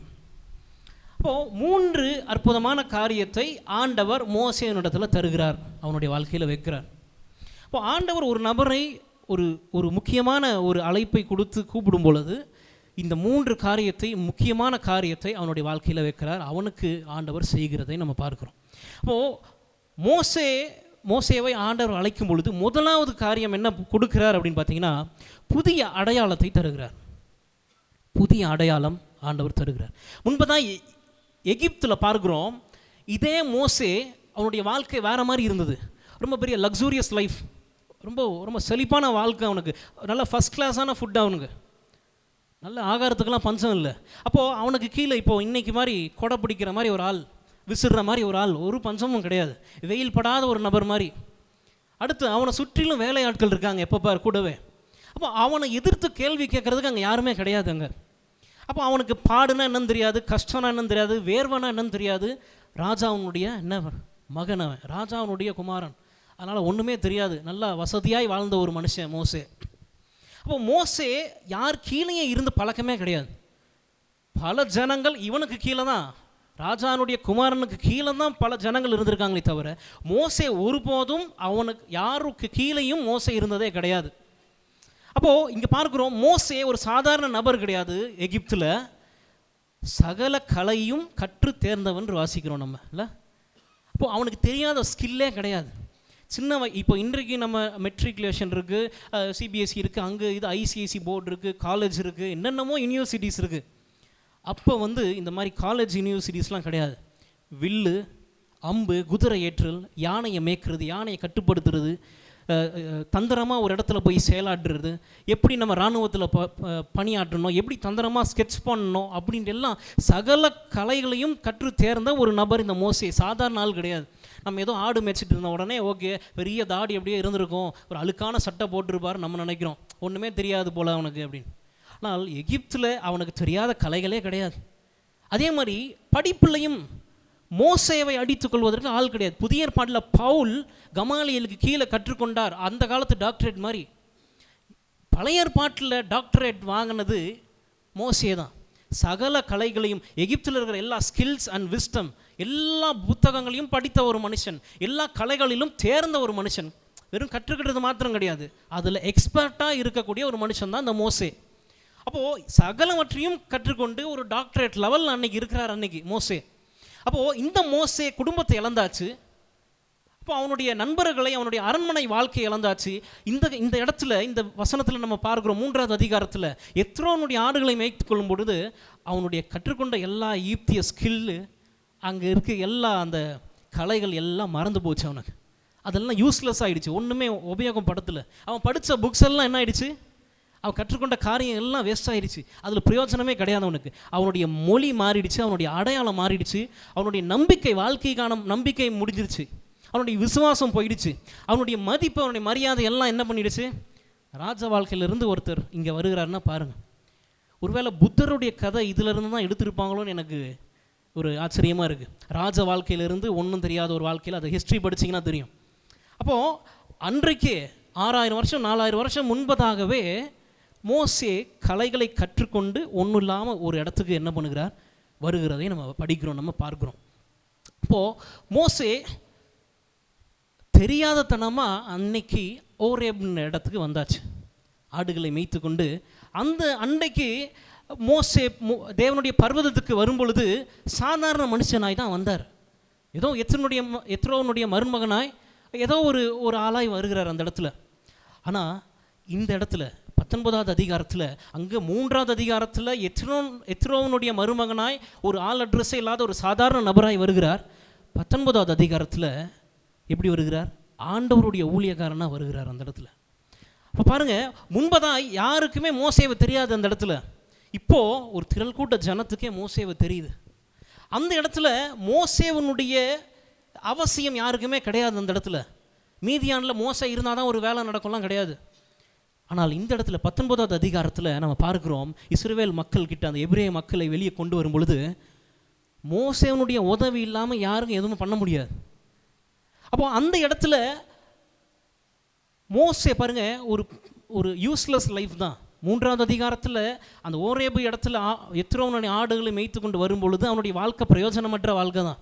ஆனால் 19வது அதிகாரத்தில் மோசே வருகிறார் ஜனத்தை கூட்டிக்கிட்டு. இப்போது பெரிய ஆசீர்வாதமாக இந்த திரள் கூட்ட ஜனத்துக்கு என்ன பண்ணுகிறார்? ஆண்டவர் வைக்கிறதை நம்ம பார்க்குறோம். அந்த இடத்துல வெறுமையாக இருந்த ஒரு மனுஷன் இந்த அதிகாரத்தில் சகல நன்மைகளையும் ஆண்டவர் வைக்கிறார். மோசேவனிடத்தில் அதிகாரத்தை கொடுக்குறார். அப்போது இனி எத்ரோனுடைய மெய்ப்பனல்ல இந்த மோசே, தேவனுடைய மெய்ப்பனாய் ஆண்டவர் மாற்றுகிறார். பாருங்கள், ஆண்டவர் எப்படி ஒருத்தனுடைய அடையாளத்தை மாற்றுகிறார்னு பாருங்கள். ஒரு புதிய அடையாளத்தை தருகிறார். 3வது அதிகாரத்தில் பழைய அடையாளம் அவனுக்கு. ஒரு மீதியானியனை கல்யாணம் பண்ணிக்கொண்டார், ஒரு எகிப்தியன், ஒன்றும் இல்லாதவன், இப்படி தான் அவனுடைய அடையாளம். 19வது அதிகாரத்தில் மோசேவை பார்க்குறோம், அவனுடைய அடையாளமே டிஃப்ரெண்ட். அப்போது இன்றைக்கி நம்ம பார்க்குறோம், ஆண்டவர் அவருடைய பாரத்தை சொல்வதற்கு ஆட்களை தேடிக்கொண்டிருக்கிறார். அவருடைய பாரத்தை இறக்கி வைக்கணுன்ட்டு என்ன பண்ணுகிறார்? ஆண்டவர் யாரையோ தேடிக்கொண்டிருக்கிறார். அப்போது நம்ம சபையிலிருந்து ஏதோ ஒரு மோசேவை ஆண்டவர் என்ன பண்ணுகிறார்? தேடிக்கிட்டு இருக்கார். முன்கூட்டியே உங்களுக்கு ஆண்டவர் சொல்லியிருக்கலாம், அல்லது இன்றைக்கு தான் ஆண்டவர் பேசியிருக்கலாம், இல்லை இதுக்கு பிறகு ஆண்டவர் பேசலாம். பையனோ பொண்ணோ எனக்கு தெரியாது. ஆனால் ஆண்டவர் ஒரு மோசேவை என்ன பண்ணுகிறார்? தேடிக்கிட்டு இருக்கார், அவருடைய பாரத்தை சொல்வதற்காக. அப்போது நம்ம சபை ஒரு ஓரேப், தேவனுடைய பர்வதம் இல்லை? எவ்வளோ பேர் ஒத்துக்கிறீங்க? தேவனுடைய பர்வதமா? தேவன் இருக்கிறாரா இந்த இடத்துல? நான் விசுவாசிக்கிறது என்னென்னா, இந்த தேவ பர்வதமாக இந்த சபையிலிருந்து அநேக மோசேக்களை ஆண்டவர் எழுப்ப போகிறார். ஆமென். இந்த ஓரேபிலிருந்து அநேக மெய்ப்பர்களை ஆண்டவர் கொண்டு வர போகிறார். அநேக தேவனுடைய ஊழியத்தை செய்ய போகிற மெய்ப்பர்களை ஆண்டவர் கொண்டு வர போகிறார். மோசேவை ஆண்டவர் எழுப்ப போகிறார். என்னதுன்னா ஸ்பெஷலான கால், இது ஓப்பன் கால் கிடையாது. ஸ்பெஷலான காலை ஆண்டவர் என்ன பண்ணுகிறார்? கொடுக்கிறார். அப்போது ஒரு நாள் நம்மளுடைய சபை எப்படியாய் மாறும் என்று நான் விசுவாசிக்கிறேன் அப்படின்னா, ஒரு மிஷினரி ஃபேக்ட்ரியாய் மாறணும். ஒரு இவாஞ்சலிஸ்ட் ஃபேக்ட்ரியாக என்ன பண்ணணும்? பாஸ்டர்ஸ் ஃபேக்ட்ரியாக மாறணும். என்னுடைய தரிசனம், என்னுடைய பாரம், என்னுடைய ஜபம் இதுதான். அதாவது நான் ஒரு இடத்துக்கு மிஷினரியாக போயிட்டேன்னா அந்த கூட்ட மக்களுக்கு தான் நான் என்ன பண்ண முடியும்? நான் ஆண்டவர்கிட்ட இது தான் முன்னாடி சொன்னேன். நான் அந்த ஒரு நபருக்கு மாத்திரம் தான் நான் ஆசீர்வாதமாக இருக்க முடியும். ஆனால் இங்கேருந்து பல மிஷினரிகள் நான் உருவாக்கி நான் அனுப்புனா, ஒரு இடத்துக்கு மட்டும் நான் ஆசீர்வாதத்தை போய் அந்த இடத்துல அனுப்ப முடியாது. பல இடங்களுக்கு, தேசத்துக்கு என்ன பண்ணலாம். அப்போ நம்மளுடைய சபையினுடைய நோக்கமும் இதுதான். அப்பா கிட்ட டாடி கிட்ட பேசும்பொழுதும் அவங்களுடைய தரிசனமும் அதாக தான் இருந்துச்சு. நாங்கள் இடையில பேசும்பொழுது தான் ஓகே, இப்படி ஒரு பாரம் டாடிக்கும் இருக்குது அப்படின்னு எனக்கு தெரியும். அப்போ நம்ம சபை இந்த ஓரேபாகிய மலையிலேருந்து இது ஒரு ஃபேக்ட்ரி மாதிரி, உற்பத்தி நிலையம் மாதிரி. அநேக மிஷினரிமார்கள் எங்கேருந்து வர போகிறாங்க? நம்மளுடைய சபையிலேருந்து ஆண்டவர் எழுப்புவார். ஒருவேளை இன்றைக்கு அது அற்பமாய் தெரியலாம் எப்படி கொண்டு வர போகிறாருன்ட்டு. ஆனால் ஒரு நாளில் ஆண்டவர் இங்கேருந்து ஒரு கூட்டமாய் இராணுவம் போல் என்ன பண்ண போகுது? பல தேசங்களுக்கு, ஏதோ இந்தியாவுக்கு மாத்திரம் கிடையாது, ஏதோ தமிழ்நாட்டுக்கு உள்ள மாத்திரம் கிடையாது, பல தேசங்களில் நம்மளுடைய சபையில் இருந்து அழைப்பை பெற்று கொண்டு போகிற அநேக கூட்டம் இருக்க போகுது. அப்போது நம்மளுடைய சபை ஒரு மிஷினரி ஃபேக்ட்ரி, ஒரு இவாஞ்சலிஸ்ட் இங்கே தான் உருவாக போகிறாங்க. இப்போது போதகர்கள் மோசேவை கூப்பிட்டது மாதிரி ஸ்பெஷலாக ஒரு பர்பஸ்க்காய் ஆண்டவர் இந்த சபையிலேருந்து என்ன பண்ண போகிறார்? அழைக்க போகிறார். ஒரு சின்ன காரியத்தை சொல்லி அந்த 2 பாயிண்ட் டைம் வேறு ஆயிடுச்சு. என்னுடைய அழைப்பை குறித்து நான் ரொம்ப நாளாக ப்ரேயர் பண்ணி கொண்டிருந்தேன். அப்போ எஸ்ஐபிசி பைபிள் காலேஜ் முடிச்சுட்டு நான் வரும்பொழுது ஒரு 3 மாதம் நான் சும்மா தான் இருந்தேன். நான் அப்போ சும்மா இருந்த நாட்டில் இங்கே நான் புக் எடுத்துகிட்டு வந்துடுவேன், பைபிள்லாம் எடுத்துகிட்டு வந்துடுவேன். எனக்கு நோட்ஸ்லாம் இருக்கும், ஒரு போர்டு இருக்கும். நான் உள்ளே என்ன தோணுதோ கிறுக்கிட்டு இருப்பேன், எழுதிக்கிட்டு இருப்பேன், ஏதாவது ஒன்று பண்ணிகிட்டு இருப்பேன். அப்போ காலையில் வந்துடுவேன், சாப்பிட்றதுக்கு மதியானம் போவேன், திருப்பி வந்துடுவேன். 3 மாதம் இப்படி தான் பண்ணிக்கிட்டு இருந்தேன். அப்போது டாடி என்ன பண்ணாங்க, கேட்டாங்க வீட்டுக்கு போகும்போது, டெய்லியும் சர்ச் போறியே, ஆண்டவர் ஏதாவது பேசினாரா அப்படின்னு. இல்லை என்கிட்ட எதுவும் பேசலை அப்படின்னு. எந்த பேச்சு அப்படின்னு தெரியாது, எதை வச்சு பேச போகிறாரு, இல்லை எந்த காரியத்தை பேச போகிறாருன்னு தெரியாது. பேசினாரான்னு மொட்டையாக கேட்டாங்க. இல்லை பேசலை அப்படின்ட்டேன். அப்போது நாளுக்கு நாள் இந்த கேள்வி டெய்லியும் கேட்க ஆரம்பிச்சிட்டார். பேசினாரா, இன்றைக்கி பேசினாரா அப்படின்னாங்க. இல்லை இன்றைக்கும் பேசலை அப்படின்னு. நான் அப்படி திருத்துன்னு முழிப்பேன். இது என்ன நம்ம போய் என்னமோ ஆண்டவருடைய வாயை திறந்து பேச வைக்கிற மாதிரி, இல்லை அவராக தானே பார்த்து பேச முடியும் அப்படின்ட்டு நான் ஒரு நினச்சி என்ன பண்ணேன்னா, இல்லை பேசலை அப்படின்னேன். அப்போ இந்த கேள்வி டெய்லி வாரத்துக்கு ஒரு தடவை கேட்ட கேள்வி டெய்லியும் ஒரு தடவை கேட்குற கேள்வியாக மாறிடுச்சு. அப்புறம் டெய்லியும் கேட்குற கேள்வி போயிட்டு எப்பப்பெல்லாம் என்ன பார்க்குறாங்களோ அப்போ இன்றைக்கி ஆண்டவர் பேசினாரான்னு கேட்பான். நமக்கு ஆண்டவர் மேலே ஒரு பக்கம் கோவம் வர ஆரம்பிச்சிருச்சு. நான் உங்களை சோதிக்கவும் முடியாது, உங்களை திட்டவும் முடியாது, உங்ககிட்ட வாக்குவாதமும் பண்ண முடியாது, அப்படி பெரிய ஆள்லாம் கிடையாது நம்ம. நீங்கள் பேசாததுக்கு நான் என்ன பண்ணுவேன்? என்னை பிடிச்சி இந்த இடத்துல வேறு 2 டயருக்கு நடுவில் என்னை போட்டு ஏன் மாட்டி விட்றீங்க அப்படின்ட்டு. சரி நம்ம ஜெபம் பண்ணி எப்படியாவது என்ன பண்ணுவோம், என்ன தான் கேட்குறாரு அப்படின்ட்டு. அப்போ அப்பா கேட்டாங்க, எதற்காக உன்னை ஆண்டவர் அழைச்சிருக்கான்னு தெரியுமா? என்ன மினிஸ்ட்ரிக்காக? இவாஞ்சலிஸ்ட் ஊழியம் இருக்குது, மிஷினரி ஊழியம் இருக்குது, போதக ஊழியம் இருக்குது, டீச்சிங் இருக்குது, இன்னும் பல ஊழியங்கள் இருக்குது. உன்னை எதுக்காக ஆண்டவர் கூப்பிட்டாருன்னு கேட்டியா அப்படின்னு. கேட்டுட்டு தான் இருக்கேன், ஆனால் அவர் ரிப்ளை பண்ண மாட்டேன்றார், ரொம்ப பிஸியாக இருக்க நம்பர் அப்படின்ட்டு. சரி ஓகே அப்படின்ட்டு, நீ ஆனால் பண்ணு அப்படின்னாங்க. பண்ணிக்கிட்டே இருந்தேன் நான். அப்போது டெய்லியும் நீங்கள் ஜெபம் பண்ணும் பொழுது அழைப்புக்காக ஜெபம் பண்ணுவேன். எனக்கு எப்படி இதை ஸ்டார்ட் பண்ணி எதை வச்சு கோர்த்து நம்ம கேட்கணும்னு தெரியாது எனக்கு. ஆண்டவரே இந்த மாதிரி வெளிப்படுத்துங்க அப்படின்ட்டு நம்ம கேட்போம். என் மனசில் சின்ன வயசுலேருந்து எங்கள் சண்டே ஸ்கூல் டீச்சர் ஆகட்டும், அம்மாவாகட்டும், அப்பாவாகட்டும் சொல்லி கொடுத்தது ஆண்டவர் ஒன்று கூப்பிடுவாருன்னு தான். நான் நினச்சது எப்படின்னா, நல்ல ஒரு பேஸ் வாய்ஸில் மகனே அப்படி கூப்பிடுவார் நான் நினச்சேன். அப்படியே ஒரு புறா பறக்கிற மாதிரி, ஒரு வெள்ளை அங்கி விழுற மாதிரி, அவர் குதிரை, அதுவும் வெள்ளை குதிரை பறக்கிற மாதிரி, அவர் தேவதூதர் லைட்டு அடிக்கும், எல்லாம் பொதுவாக தானே சொல்லுவாங்க. இப்படிலாம் நடக்கும் போல் அப்படின்னு நினச்சி நானும் ஜெபம் பண்ணிக்கிட்டு கண்ணை திறந்து பார்ப்பேன், ஏதாவது நடக்குதா, சால் விழுதா, இல்லை ஏதாவது ஒரு குதிரை போதா, புறா போதா அப்படின்ட்டு. போன பாடு கிடையாது, ஒன்றுமே வந்தது கிடையாது. ஆனால் டெய்லியும் ஜெபம் பண்ணிட்ட பிறகு நான் ஒரு அதிகாரம் வாசிப்பேன். அதே அதிகாரம் தான் பல நாள் வாசிச்சிருக்கேன். அது என்ன பார்த்திங்கன்னா, இந்த 1 பேதுரு வாசிக்க வேண்டாம், 1 பேதுரு 5வது அதிகாரம் 2, 3, 4 வசனத்துக்கு முன்பதாக 2 பேதுரு 1வது அதிகாரம் நான் வாசிக்க ஆரம்பித்தேன். அதில் தான் இருக்கும், அழைப்பையும் தெரிந்து கொள்வதையும் என்ன பண்ணிக்கோ, உறுதிப்படுத்திக்கோ அப்படின்னு இருக்கும். அந்த அதிகாரத்தை படிக்கும் பொழுது ஒரு காரியம் என்னென்னா, அதில் அழைப்பையும் தெரிந்து கொள்வதையும் நீ கன்ஃபார்ம் பண்ணிக்கோன்னு தான் இருக்குமே தவிர எப்படி பண்ணணும்னு அந்த அதிகாரத்தில் கிடையாது. நீங்கள் வாசித்து பாருங்கள், அந்த அதிகாரத்தில் பிளெயினாக இருக்கும். நீ எதுக்காக நீ ஆண்டவர் உன்னை கூப்பிட்டுருக்காரு, நீ ஜெபம் பண்ணு, நீ அதை தெரிஞ்சுக்கோ அப்படின்னு இருக்கும். எப்படி ஜெபம் பண்ணணும், அதற்காக ஃபர்தராக என்ன பண்ணணும்னு தெரியாது. அப்போ அப்படி இருக்கும் பொழுது இந்த 2 பேதுரு 1வது அதிகாரத்தையே பல வாரம் வாசிக்க ஆரம்பித்தேன். அதை வச்சு தான் ஜெபம் பண்ணேன். ஜெபத்துலேயும் ஒன்றும் பேசல ஆண்டவர், பைபிளை தான் திறந்து வாசிக்கிறேனே, சரி இவன் இவ்வளோ தடவை முயற்சி பண்ணுறான், என்னைக்காவது ஒரு நாள் பேசணும்னு பேசலை. அப்படியே இருந்துட்டேன். சரி கடைசியாக ஒரு நாள் முடிவு பண்ணேன், சரி ஆண்டவர் அவர் சித்தம் போல் அவர் என்னைக்காவது பேசட்டும், நம்ம அவரை போட்டு டார்ச்சர் பண்ண வேண்டாம், அவருடைய சித்தம் பேசணும்னு அவருக்கு விருப்பம் இருந்தால் அவர் பேசட்டும், இல்லைன்னா எப்போ பேசுகிறாரோ அது வரைக்கும் வெயிட் பண்ணணும்னு இருந்துட்டேன். இப்போ அன்றைக்கு கடைசியாக நான் ஜெபம் பண்ணுறேன், இன்றைக்கி தான் ஆண்டவரே நான் லாஸ்ட்டாக பண்ணுறேன், அதுக்கு மேலே நீங்கள் பண்ணுங்கலாம் ஜெபம் பண்ணல, நீங்கள் எப்போ பண்ணுறீங்களோ பண்ணுங்கள், நான் அது வரைக்கும் வெயிட் பண்ணுறேன் அப்படின்னு. சரி நான் போய் உள்ளே ஜெபம் பண்ண உட்காடுறேன், ஜெபத்தை முடிக்கிறேன், அப்பயும் ஒன்றும் வரல. இப்போ திருப்பியும் 2 பேதுரு 1 திறக்கிறேன், அழைப்பையும் தெரிந்து கொள்வதையும் உறுதிப்படுத்திக்கின்ட்டு. அப்படியே படிக்க ஆண்டவர் பேசலை, அப்பயும் பேசலை, அவர் அப்பயே சைலண்ட்டாக இருந்துச்சு. என்னடா இன்றைக்கி கடைசி நாள், சரி நான் முடிவு பண்ணிட்டேன், மூடி வச்சிடலாம் புக்கு, அவ்வளோதான், இதுக்கு பிறகு ஒன்றுமே வரலையே, இதற்கு ஃபர்தராக எப்படி இதை நம்ம அழைப்பை கன்ஃபார்ம் பண்ணிக்கணும்னு தெரியாது. அதுலேயும் அந்த டெக்ஸ்ட்லேயும் வேறு ரொம்ப பிளெயினாக இருக்கும். அப்புறம் நான் என்ன பண்ணேன், மூடி வைக்கலான்னு போகிறேன். என்னுடைய பைபிள் எப்படி இருக்குன்னா, அந்த அதிகாரம் 2 பேதுரு 1 கீழே இருக்கும், 2 பேதுரு 1 கீழே இருக்கும், 1 பேதுரு 5வது அதிகாரம் மேலே இருக்கும். பல தடவை அதே பைபிளை நான் வாசிச்சிருக்கேன், அதே பக்கத்தை அதே போர்ஷனை நான் வாசிச்சிருக்கேன். ஆனால் ஒரு நாளும் இந்த வசனம் என் கண்ணுக்கு பட்டதே இல்லை. எடுத்து வாசிப்போமா, 1 பேதுரு 5வது அதிகாரம் 2, 3, 4வது வசனம் வரைக்கும் வாசிப்போம். உங்களிடத்தில் உள்ள உள்ள தேவனுடைய மந்தையை நீங்கள் மேய்த்து கட்டாயமாய் அல்ல, மனப்பூர்வமாயும் அவலட்சணமான ஆதாயத்திற்காக அல்ல, உற்சாக மனதோடும் சுதந்திரத்தை இருமாப்பாய் ஆளுகிறதற்காக அல்ல, மந்தைக்கு மாதிரிகளாகவும் கண்காணிப்பு செய்யுங்கள். அப்படி செய்தால் பிரதான மேய்ப்பர் வெளிப்படும் போது மகிமையுள்ள வாடாத கிரீடத்தை பெறுவீர்கள். இந்த வசனத்தை தான் என் கண்ணு பார்த்துச்சு. ஃபைனல் டே, கடைசியாக நான் புக்கெல்லாம் மூடி வைக்கிற நேரம். சரி, இதுக்கப்புறம் இது கேட்டு யூஸ் இல்லை போல், ஆண்டவர் என்னைக்காவது பண்ணுவார்னு நினச்சேன்.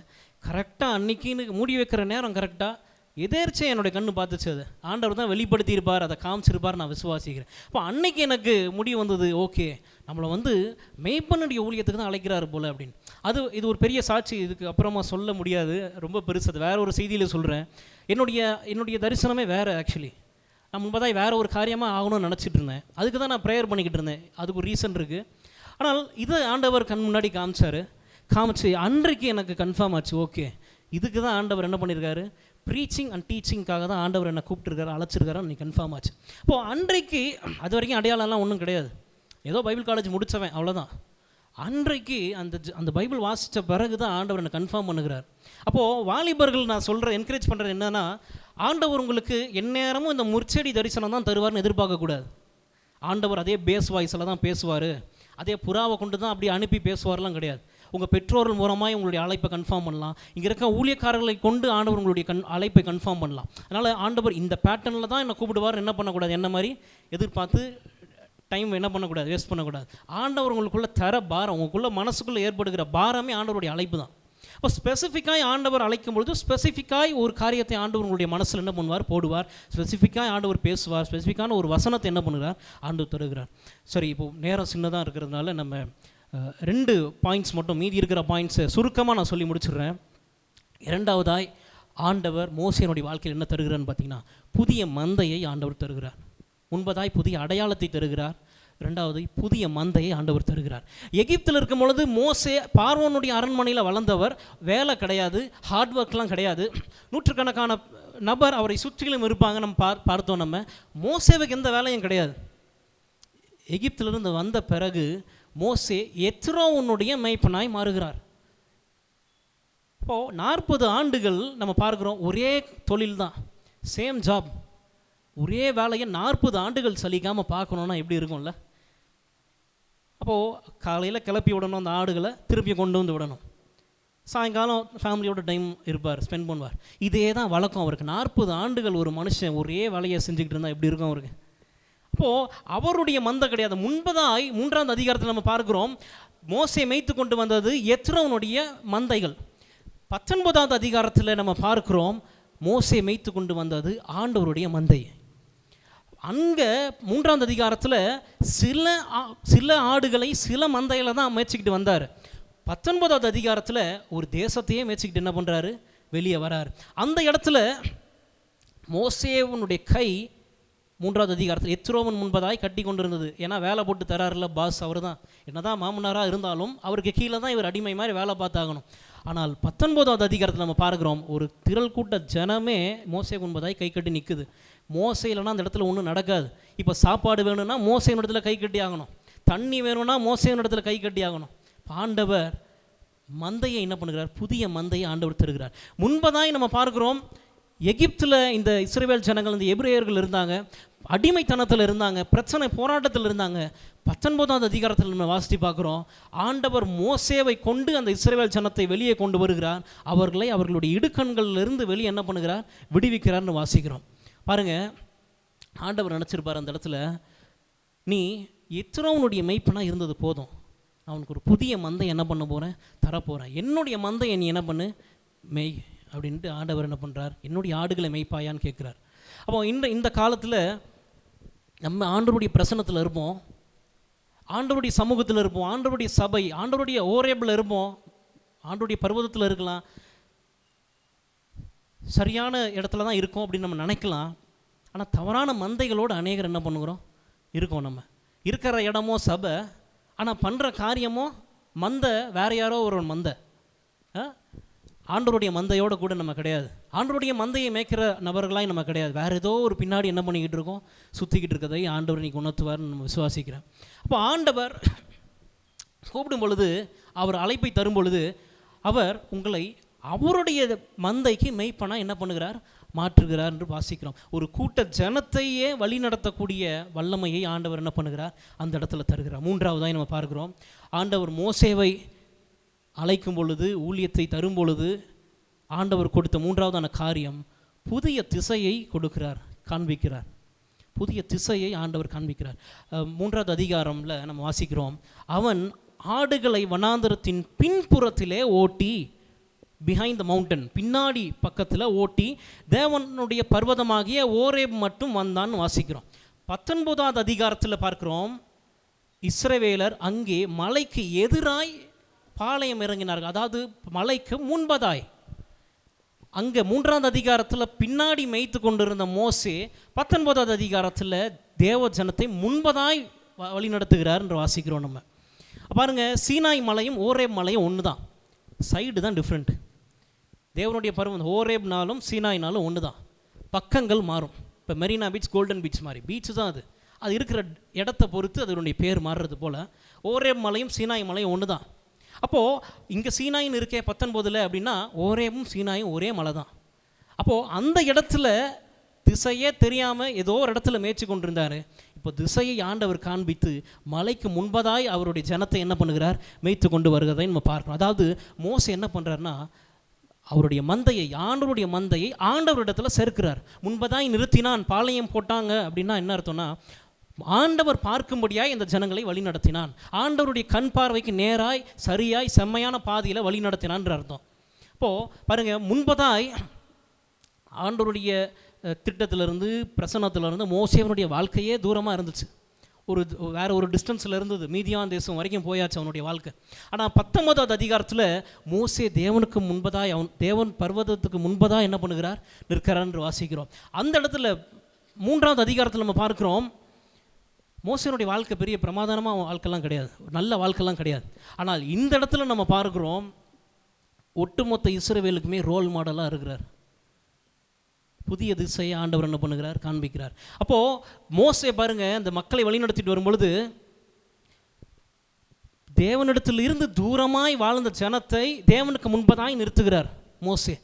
அப்போது இருளில் வாழ்ந்து கொண்டிருந்த, அடிமைத்தனத்தில் வாழ்ந்து கொண்டிருந்த அந்த இஸ்ரவேல் ஜனத்தை தேவனுக்கு முன்பதாய் வெளிச்சத்தில் கொண்டு வந்து என்ன பண்ணுகிறார், மலைக்கு முன்பதாய் மேய்த்து வந்து நிறுத்துகிறார்னு பார்க்குறோம். அங்கே தவறான டைரக்ஷனில் போய் கொண்டிருந்த நபர்களை இந்த மோசே 19வது அதிகாரத்தில் சரியான திசையில் என்ன பண்ணுகிறார், ஃபஸ்ட் டைம் வைக்கும் பொழுது மலைக்கு பின்புறம் இஸ்ரவேல் ஜனத்தை, தேவனுடைய ஜனத்தை மேய்த்து கொண்டு வரும்பொழுது மலைக்கு முன்புறமாய் ஆண்டவர் என்ன பண்ணுகிறார், இந்த மோசேவை வழிநடத்தி வருகிறார். பாருங்கள் எப்படி ஆண்டவர் திசையை மாற்றுகிறார் அப்படின்ட்டு. பாருங்கள், இன்றைக்கு ஆண்டவர் அநேக ஜனத்தை பார்க்குறார், அவங்களுடைய கூக்குரலை கேட்குறார். நம்பிக்கையே இல்லாமல் பல பேர் இருப்பாங்க உங்களோட கூட, இல்லை அவங்களுக்கு என்ன பண்ணணும்னு தெரியாது, ஏதோ ஒரு அடிமைத்தனத்தில் இருப்பாங்க, ஒரு பாவத்தில் இருக்கலாம். அப்போது அப்படி இருக்கக்கூடிய மக்கள் அன்பை இழந்திருக்கலாம், அவங்களுடைய உரிமைகளை இழந்திருக்கலாம், அவங்களுடைய திசையை இழந்திருக்கலாம். ஆண்டவர் உங்களை எதுக்கு கூப்பிடுறாரு, இந்த ஸ்பெசிஃபிக் கால் உங்களோட கூட யாரு கூட பேசிக்கிட்டுறாரு தெரியல, ஆனால் ஸ்பெசிஃபிக் கால் எதுக்கு தராருன்னு பார்த்தீங்கன்னா, அப்படிப்பட்ட மக்களை, அவர்களுக்கு நம்பிக்கை, அன்பை, திருப்பி சரியான பாதையை, அவருடைய பிரசன்னத்தை காண்பிப்பதற்காக, அந்த கூட்ட மக்களை அவருக்கு முன்பதாய் நிறுத்துவதற்காக என்ன பண்ணுகிறார், ஆண்டவர் அழைக்கிறார் என்று நான் விசுவாசிக்கிறேன். அப்போது பின்பக்கமாய் போய் கொண்டிருந்த மோசேனுடைய வாழ்க்கை முதல் தடவையாய் முன்பக்கமாக என்ன பண்ணுது, வழி நடத்துகிறார் ஆண்டவர். ஏதோ மோசே மாத்திரம் முன்னாடி வரலை, மோசேவோடு சேர்ந்த ஆண்டவருடைய ஜனத்தையும் மோசே என்ன பண்ணுகிறாரு, கூட்டிகிட்டு வந்து முன்பதாய் விடுகிறதை நம்ம பார்க்குறோம். ஒரு மனுஷன் மோசேவை கொண்டு இப்படி செய்ய முடியும் அப்படின்னா, அதுவும் அந்த காலத்தில் டெக்னாலஜிலாம் கிடையாது. இன்றைக்கு நம்மளுடைய சபையில் இருக்கக்கூடிய இவ்வளோ பேரை கொண்டு எவ்வளோ காரியம் ஆண்டவர் செய்ய முடியும். மறந்துடாதீங்க, நம்ம சர்ச் என்னது, ஒரு மிஷினரி ஃபேக்ட்ரி. என்ன பண்ணுவாங்க, உற்பத்தி பண்ணுவாங்க, எக்ஸ்போர்ட் பண்ணுவாங்க. அங்கே அவங்களே வச்சுருக்க மாட்டாங்க குடவுனில். அப்போது இங்கே உருவாகிற ஊழியக்காரர்கள் இனி வருகிற ஊழியக்காரர்களை ஒரு மிஷினரி ஃபேக்ட்ரியாய், ஒரு இவாஞ்சலிஸ்ட் ஃபேக்ட்ரியாய் என்ன பண்ணுகிறார் ஆண்டவர் மாற்ற போகிறார், பாஸ்டர் ஃபேக்ட்ரியாய் மாற்ற போகிறார். கொத்தாக என்ன பண்ண போகிறோம், இங்கேருந்து பல தேசங்களுக்கு நம்ம அனுப்ப போகிறோம். விசுவாசிக்கிற குடும்பங்களில் ஊழியக்காரர்கள் எழும்புவார்களாக. ஆமேன், ஆமேன். இப்போது புதிய ஏற்பாட்டில் இதே ஆண்டவர் இதே பாரத்தை ஒரு நபர் இடத்துல சொல்லுகிறார். முடிச்சிட்டோம் நம்ம, 2 நிமிஷம் தான். பேதுருவின் இடத்துல என்ன பண்ணுகிறார், ஆண்டவர் இதே வார்த்தையை கொண்டு இதே சாராம்சம் தான், இதே எசன்ஸை தான் கொண்டு போய் அங்கே தருகிறார் அந்த இடத்துல. பாருங்கள், இயேசு அவ்வளோ நாள் ஊழியம் பண்ணார். பேதர் எவ்வளோ காரியம் கற்றுருக்கிறாரு. அந்த இயேசுவை பிடிச்ச உடனே பேதர் என்ன பண்ணியாச்சு? அவனுடைய அடையாளத்தை இழந்தாச்சு, அவனுடைய மந்தையை இழந்தாச்சு. மோசேவுக்கும் பேதருக்கும் என்ன ஒரு பெரிய டிஃப்ரென்ஸ் அப்படின்னா, மோசே இருந்ததோ தேவனுடைய பர்வதம், மேய்த்து கொண்டு இருந்ததோ எத்ரோவனுடைய ஆடுகள். பேதுருனுடைய வாழ்க்கையில் பார்க்குறோம், அவன் இருந்ததோ தேவனுடைய மந்தையோடு கூட தான் இருந்தான், இருந்த இடமோ தேவனுடைய பர்வதத்துக்கு வெளியே இருந்தான். ரெண்டு தான் டிஃப்ரென்ஸ். அப்போது இதே இந்த பேதுரு பாருங்கள், எவ்வளோ காரியங்களை பார்த்தாலும் ஆண்டவருடைய அற்புதம் அடையாளத்தெல்லாம் க்ளோஸாக வாட்ச் பண்ண நபர், எல்லாத்துக்கும் முன்மாய் நின்று ஆண்டவர் ஹெல்ப் பண்ணி பல இடத்துல திட்டு வாங்கி பல காரியத்தை பண்ண ஒரு போல்டான ஒரு மனுஷன். உயிர் செல்வதற்கு முன்பதாக இயேசு சிலுவையில் அடிக்கும் பொழுது இந்த மனுஷன் யாருன்னே தெரியாதுன்றார். அவனுடைய அடையாளம் மாறிடுச்சு, அவனுடைய திசை மாறிடுச்சு, அவனுடைய மந்தை மாறிடுச்சு, எல்லாமே மாறிடுச்சு. இப்போது உயிர் தெழுந்த பிறகு இயேசு இந்த பழியெல்லாம் வாங்கலை. நீ அன்றைக்கி ஒரு நாள் என்ன தெரியாதுன்னு நான் சொன்ன, நீ என்னை சாபம் விட்டு சபிக்க வேற செஞ்ச, நீலாம் நாசமாக போனா சொன்னார். இல்லை, இதே பேதுரு, அடையாளத்தை இழந்த பேதுரு, தன்னுடைய மந்தையை இழந்த பேதுரு, தன்னுடைய நோக்கத்தை திசையை இழந்த பேதுருவின் இடத்துல தான் இயேசு வருகிறார். இப்போ வந்து ஒன்றுமே பேசலை ஆண்டவர். பேதுரு, என்னுடைய ஆடுகளை மேய்ப்பாயா? பாருங்கள், 11 சீஷர்கள் இருக்காங்க, 11 பேரும் பேதுருவை காட்டிலும் படித்தவன் இருக்கான் அந்த இடத்துல. இன்னும் மத்தேயுலாம் டாக்ஸ் கலெக்டர், நிறைய நல்ல மேத்தமெட்டிக்கல் நாலேஜ் உள்ளவன், பல துறைகளில் நல்ல ஒரு காரியத்தில் இருக்கிற ஒரு நபர். அவங்கெல்லாம் இப்படி ரொம்ப கீழ்த்தரமாய் பேதுருவை போல மறுதலிச்சுலாம் ஓடலை. அவங்க ஓடிட்டாங்களே தவிர இவன் தான் என்ன பண்ணுகிறார்? மறுதலிச்சுட்டு சபிச்சுட்டு என்ன பண்ணுகிறார்? ஓடிடுறார். இப்படிப்பட்ட ஒரு நபரை தான் ஆண்டவர் திருப்பி போய் என்ன பண்ணுகிறாரு? என்னோட ஆடுகளை மேய்ப்பாயாக. பாருங்கள், 11 சீஷர்கள் மீதி இருக்கிறாங்க. பேதுருவை காட்டிலும் சூப்பராய் அடையாளம் உள்ளவர்கள், சூப்பராய் மந்தையை மேய்க்கக்கூடிய திறமை உள்ளவர்கள், நல்ல வாய் திறமை உள்ளவர்கள், நல்ல ஸ்கில்ஸ் நாலேஜ் இருக்கிறவங்களாம் இருக்காங்க அதே குரூப்பில். இதே நபர் யார் இழந்து போனானோ அவனிடத்துல தான் வந்து ஆண்டவர் கேட்குறார், என்னுடைய ஆடுகளை மேய்ப்பாயா அப்படின்னு. இப்போ அந்த இடத்துல நம்ம பார்க்குறோம், ஒரு பெரிய ஒரு கான்வர்சேஷனே போகுது. அப்போது இன்றைக்கும் ஆர்சி சபைகள் எடுத்து பார்த்தா அவங்களுடைய ஹிஸ்ட்ரியில் முதல் போப் பேதுரு தான் இருக்கும். முதல் போப்னா பேதுருவை தான் இருக்கும் அந்த இடத்துல. இப்போ இன்றைக்கு சபை நம்ம ஆர்சி சபைகள் அல்லாத மற்ற சபைகளில் சபை பிதாக்களில் முதல் பிதா பேதுரு தான். பாருங்கள், முதல்ல சர்ச் ஆஃபீஸ் அப்படின்றத ஓப்பன் பண்ணதே பேதுருவை கொண்டு தான் ஆண்டவர் என்ன பண்ணுகிறார்? இந்த பேதுரு தான் திசையை இழந்தவன், அடையாளத்தை இழந்தவர், மந்தையை இழந்தவர். இப்போ யார்கிட்ட போகுது அந்த பொறுப்பு? எந்த ஆள் ஓடி போகிறாரோ, எந்த ஆள் மறுதளிச்சாரோ அதே ஆள் இடத்துல என்ன பண்ணுகிறார் ஆண்டவர்? அவர்களுடைய மந்தையை மேற்க ஆண்டவர் தருகிறார். இன்றைக்கி உங்களுடைய அடையாளம் ஒருவேளை இழந்திருக்கலாம். ஒருவேளை நீங்கள் பண்ணி கொண்டு இருந்த ஏதோ ஒரு சின்ன ஊழியத்தை நீங்கள் பண்ணாமல் வேற ஒரு மந்தையோடு கூட இருக்கலாம், அல்லது வேற ஒரு மந்தையை லீட் பண்ணி கொண்டு இருக்கலாம். பர்வதம் தேவனுடைய பர்வதம், ஆனால் இருக்கிற இடமோ வேற ஒரு மந்தையோடு கூட இருக்கலாம். ஆனால் ஆண்டவர் பேதுருக்கிட்ட வந்த மாதிரி ஆண்டவர் திருப்பி வரார் உங்களோட கூட, நம்மளோட கூட. இன்றைக்கி வந்து ஆண்டவர் சொல்லார், என்னுடைய மந்தையை மேய்க்க முடியுமா உன்னால்? முடியுமான்ட்டு சந்தேகமாக கேட்கல, என்னுடைய மந்தையை மேய்க்கிறியா கொஞ்சம்? இன்னும் நிறைய வேலை திட்டம்லாம் இருக்குது, இன்னும் அநேக ஆத்துமாக்கள் இருக்குது, என்னால் என்ன பண்ண முடியாது? என்னாலேயே முடியும், நான் சர்வ வல்லமை தேவன், ஒரு செகண்ட் பண்ணால் எல்லாரும் ரசிக்க முடியும். ஆனால் நான் உன்னை தான் என்ன பண்ணுறேன் தெரிஞ்சுக்கிறேன், உன்னுடைய சாட்சியை கொண்டு தான் என்ன பண்ண போகிறேன் நான் அடுத்தவங்களை கேட்குறேன். நீ இதுக்கு பிறகு எத்தனை உன்னுடைய மெய்ப்பன் அல்ல, யாருடைய மெய்ப்பன்? என்னுடைய மெய்ப்பனாய் மாற்றுகிற ஆண்டவர் என்ன பண்ணுகிறாரு? பேசுகிறார். ஒருவேளை இந்த செய்தி இன்றைக்கு புரியாமல் இருக்கலாம் நமக்கு, ஒருவேளை இந்த செய்தி யங்ஸ்டர்ஸாக இருக்கிற யூத்துக்கு இன்றைக்கி புரியாமல் இருக்கலாம். ஏதோ ஒரு 10ஓட ஒரு 11 செய்தியை போல் நம்ம இன்றைக்கி கேட்கலாம். ஆனால் இந்த செய்தியினுடைய தாக்கம் இது சில வருஷத்துக்கு பிறகு தான் என்ன பண்ண முடியும். இப்போ நான் போட்டிருக்கிறது ஆண்டவருடைய விதை, நான் செடியை நடலை, விதையை என்ன பண்ணியிருக்கேன்? போட்டிருக்கிறேன். அப்போது செடியை நடும் பொழுது 2 வாரத்தில் பார்த்துடலாம் அதோடைய வளர்ச்சியை, விதையை போடும் பொழுது பல வருஷம் ஆகும் சில நேரத்தில். ஆனால் ஆண்டவர் ஒன்றை மட்டும் நம்ம ஞாபகம் வச்சுக்கணும், மோசேவை நம்ம சபையிலிருந்து என்ன பண்ண போகிறார்? பல மோசேக்களை ஆண்டவர் எழுப்ப போகிறார். நம்மளுடைய சபை ஒரு மிஷனரி ஃபேக்ட்ரி, இவாஞ்சலிஸ்ட் ஃபேக்ட்ரி, ஒரு பாஸ்டர்ஸ் ஃபேக்ட்ரியில் தான் என்ன பண்ணியிருக்கிறாரு? ஆமென். ஆண்டவர் இப்படிப்பட்ட காரியத்தை ஆண்டவர் செய்வார். இன்றைக்கு செய்தியினுடைய தலைப்பு, என் பாரத்தை புரிந்து கொள்வாயா? என் பாரத்தை புரிந்து கொள்வையா. கண்களை மூடி ஆண்டவருடைய பாரத்தை புரிந்து கொள்கிற யாவரும் கண்களை மூடி ஜெபம் பண்ணுவோம். உங்களை ஆண்டவர் அனைவரும் எல்லாவற்றையும் ஆண்டவர் என்ன பண்ணியிருக்காருன்னா ஓப்பன் கால் எல்லாரையும் கூப்பிட்டுருக்கிறார். நம்ம எல்லாரும் ரட்சிக்கப்பட்ட ஒவ்வொருத்தரும் ஆண்டவருடைய ஊழியத்தை செய்ய வந்திருக்கிறோம். ஆனால் முக்கியமாக ஆண்டவர் ஸ்பெசிஃபிக்காக ஒரு காலிங்கை தருகிறார். இன்றைக்கு அந்த ஸ்பெசிஃபிக்கான காலிங் உங்களை தேடி என்ன பண்ண போகுது, ஆண்டவர் அனுப்ப போகிறார். அதற்கு நம்மளுடைய இருதயத்தை என்ன பண்ணோம், மனசை தயார்படுத்திக்கணும். எல்லாம் கண்களை மூடி ஜெபம் பண்ணுவோம். நம்ம ஸ்தோத்திரம் ஸ்தோத்திரம் ஆண்டவரே, நம்மை துதிக்கிறோம் துதிக்கிறோம் துதிக்கிறோம். ஆண்டவரே, கேட்ட வார்த்தையின்படி ஆண்டவரே ஸ்தோத்திரம். ஆண்டவரே, புதிய அடையாளத்தை நீர் தர வல்லவராக இருக்கிறீர். ஆண்டவரே, எங்களுடைய சபையிலிருந்து அநேக ஆண்டவரே ஊழியக்காரர்கள் நீர் எழுப்ப போகிறீர். அதுக்காக நன்றி ஆண்டவரே. இந்த தரிசனமானது ஆண்டவரே ஸ்தோத்திரம். ஆண்டவரே, கொஞ்சம் வருஷத்தில் ஆண்டவரே முடிஞ்சிடாதபடி ஆண்டவரே சந்ததியாய் ஆண்டவரே நீர் தந்த தரிசனத்தை ஆண்டவரே இந்த சபையில் நீர் நிறைவேற்ற வல்லவராக இருக்கிறீர். ஆண்டவரே, இந்த சபையை கொண்டு நீர் ஆண்டவரே அநேக ஆடுகளை நீர் விடுவிக்க போகிறீர். ஆண்டவரே, அடிமைத்தனத்தில் இருக்கிற ஆடுகள், பாவத்தில் இருக்கிற ஆடுகள், பிசாசத்தில் இருக்கிற ஆண்டவரே அவர்களுடைய பிடிகளில் இருக்கிற ஆடுகளை நீர் ஆண்டவரே ஸ்தோத்திரம் இந்த சபையிலிருந்து எழுப்ப போகிற மெய்ப்பர்களுடைய கைகளில் நீர் தரப்போகிறீர். ஆண்டவரே ஸ்தோத்திரம். ஏற்ற வேளையிலே நீர் ஆண்டவரே ஸ்தோத்திரம் உம்முடைய அழைப்பை நீர் உறுதிப்படுத்துவீராக. ஆண்டவரே ஸ்தோத்திரம். ஆண்டவரே, நீர் வயதை பார்த்து செலக்ட் பண்ணுகிற ஆண்டவர் கிடையாது. திறமையை தாளந்தை பார்த்து செலக்ட் பண்ணுகிற ஆண்டவர் கிடையாது. ஆனால் ஆண்டவரே உம்முடைய சித்தத்தின்படி ஆண்டவரே ஆண்டவரை தனித்துவமான அழைப்பை பெற்றுக்கொள்கிற நபர்களை நீர் உம்முடைய கண்கள் இன்றைக்கு கண்டதுக்காக நன்றி. ஆண்டவரை தொடர்ந்து இருக்க மீதி காரியத்தை உம்முடைய கரத்தில் தாழ்த்தி ஒப்புக் கொடுக்கிறோம். இந்த செய்தி எங்களுக்கு நீர் ஆண்டவரே மீண்டும் மீண்டுமாய் உணர்த்தி பேசுவீராக. இயேசுவின் மூலம் ஜெபிக்கிறோம் எங்கள் ஜீவன் நல்ல பிதாவே, ஆமென். ஸ்தோத்திரம். எல்லாரும் எழுந்திருப்போம்.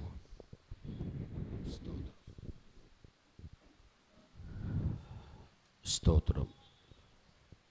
கர்த்தர் தெளிவாய் அவருடைய வார்த்தையின் மூலம் பேசியிருக்கிறார்.